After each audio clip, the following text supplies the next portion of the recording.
नमस्कार दोस्तों। रविवार व्रत कथा सभी मनोकामनाएं पूर्ण करने वाले और जीवन में सुख समृद्धि धन संपत्ति और शत्रुओं से सुरक्षा हेतु सर्वश्रेष्ठ व्रत रविवार की कथा इस प्रकार से है। प्राचीन काल में एक बुढ़िया रहती थी। वह नियमित रूप से रविवार का व्रत करती थी।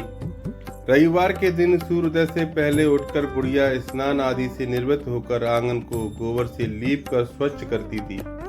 उसके बाद सूर्य भगवान की पूजा करते हुए रविवार व्रत कथा सुनकर सूर्य भगवान का भोग लगाकर दिन में एक समय भोजन करती। सूर्य भगवान की अनुकंपा से बुढ़िया को किसी प्रकार की चिंता न कष्ट नहीं था। धीरे धीरे उसका घर धन धान से भर रहा था। उस बुढ़िया को सुखी होते देख उसकी पड़ोसन उससे बुरी तरह जलने लगी। बुढ़िया ने कोई गाय नहीं पाल रखी थी, अतः वह अपनी पड़ोसन के आंगन में बंधी गाय का गोबर लाती थी। पड़ोसन ने कुछ सोचकर अपनी गाय को घर के भीतर बांध दिया। रविवार को गोबर न मिलने से बुढ़िया अपना आंगन नहीं लीप सकी। आंगन न लीप पाने के कारण उस बुढ़िया ने सूर्य भगवान को भोग नहीं लगाया और उस दिन स्वयं भी भोजन नहीं किया। सूर्य अस्त होने पर बुढ़िया भूखी प्यासी सो गई। रात्रि में सूर्य भगवान ने उससे स्वप्न में दर्शन दिए और व्रत न करने तथा उन्हें भोग न लगाने का कारण पूछा।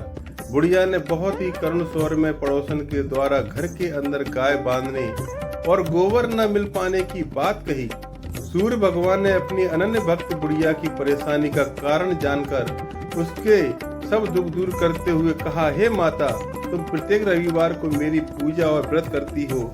मैं तुमसे अति प्रसन्न हूँ और तुम्हें ऐसी गाय प्रदान करता हूँ जो तुम्हारे घर आंगन को धन धान से भर देगी। तुम्हारी सभी मनोकामनाएं पूरी होंगी। रविवार का व्रत करने वालों की मैं सभी इच्छाएं पूरी करता हूँ। मेरा व्रत करने व कथा सुनने से बांझ स्त्रियों के पुत्र की प्राप्ति होती है। स्वप्न में उस बुढ़िया को ऐसा वरदान देकर सूर्य भगवान अंतर ध्यान हो गए। प्रातः काल सूर्य उदय से पूर्व उस बुढ़िया की आंख खुली तो वह अपने घर के आंगन में सुंदर गाय और बछड़े को देखकर हैरान हो गई। गाय को आंगन में बांध कर उसने जल्दी से उसे चारा लाकर खिलाया। पड़ोसन ने उस बुढ़िया के आंगन में बंधी सुंदर गाय और बछड़े को देखा तो वह उससे और अधिक जलने लगी। तभी गाय ने सोने का गोबर किया। गोबर को देखते ही पड़ोसन की आंखें फट गईं। पड़ोसन ने उस बुढ़िया को आसपास न पाकर तुरंत उस गोबर को उठाया और अपने घर ले गई तथा अपनी गाय का गोबर वहां रख गई। सोने के गोबर से पड़ोसन कुछ ही दिनों में धनवान हो गई। गाय प्रतिदिन सूर्योदय से पूर्व सोने का गोबर किया करती थी और बुढ़िया के उठने के पहले पड़ोसन उस गोबर को उठाकर ले जाती। बहुत दिनों तक बुढ़िया सोने के गोबर के बारे में कुछ पता नहीं चला। बुढ़िया पहले की तरह हर रविवार को भगवान सूर्यदेव का व्रत करती और कथा सुनती रही। लेकिन सूर्य भगवान को जब पड़ोसन की चालाकी का पता चला तो उन्होंने तेज आंधी चलाई। आंधी का प्रकोप देख बुढ़िया ने गाय को घर के भीतर बांध दिया। सुबह उठकर बुढ़िया ने सोने का गोबर देखा।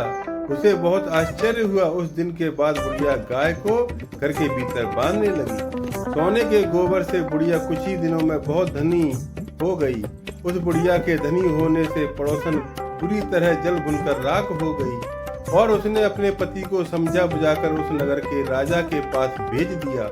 राजा को जब बुढ़िया के पास सोने के गोबर देने वाली गाय के बारे में पता चला तो उसने अपने सैनिक भेजकर बुढ़िया की गाय लाने का आदेश दिया। सैनिक उस बुढ़िया के घर पहुंचे। उस समय बुढ़िया सूर्य भगवान को भोग लगाकर स्वयं भोजन ग्रहण करने लगी थी। राजा के सैनिकों ने गाय और बछड़े को खोला और अपने साथ महल की ओर ले चली। बुढ़िया ने सैनिकों से गाय और उसके बछड़े को न ले जाने की प्रार्थना की। बहुत रोई चिल्लाई, लेकिन राजा के सैनिक नहीं माने। गाय व बछड़े के चले जाने से बुढ़िया को बहुत दुख हुआ।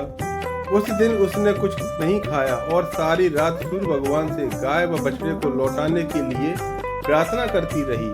सुंदर गाय को देखकर राजा बहुत खुश हुआ। सुबह जब राजा ने सोने का गोबर देखा तो उसके आश्चर्य का ठिकाना न रहा। उधर सूर्य भगवान को भूखी प्यासी बुढ़िया को इस तरह प्रार्थना करते देख उस पर बहुत करुणा आई। उसी रात सूर्य भगवान ने राजा को स्वप्न में कहा, राजन, बुढ़िया की गाय व बछड़ा तुरंत लौटा दो, नहीं तो तुम पर विपत्तियों का पहाड़ टूटेगा। तुम्हारा महल नष्ट हो जाएगा। सूर्य भगवान के स्वप्न से बुरी तरह भयभीत राजा ने प्रातः उठते ही गाय और बछड़ा बुढ़िया को लौटा दिया।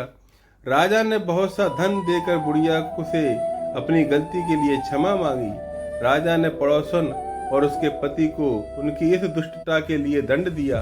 फिर राजा ने पूरे राज्य में घोषणा कराई कि सभी स्त्री पुरुष रविवार का व्रत किया करें। रविवार का व्रत करने से सभी लोगों के घर धन धान्य से भर गए। चारों ओर खुशहाली छा गई। सभी लोगों के शारीरिक कष्ट दूर हो गए। राज्य में सभी स्त्री पुरुष सुखी जीवन यापन करने लगे। दोस्तों, कहानी पसंद आई हो तो हमारे चैनल को सब्सक्राइब करें और वीडियो को शेयर करें और लाइक करें। धन्यवाद।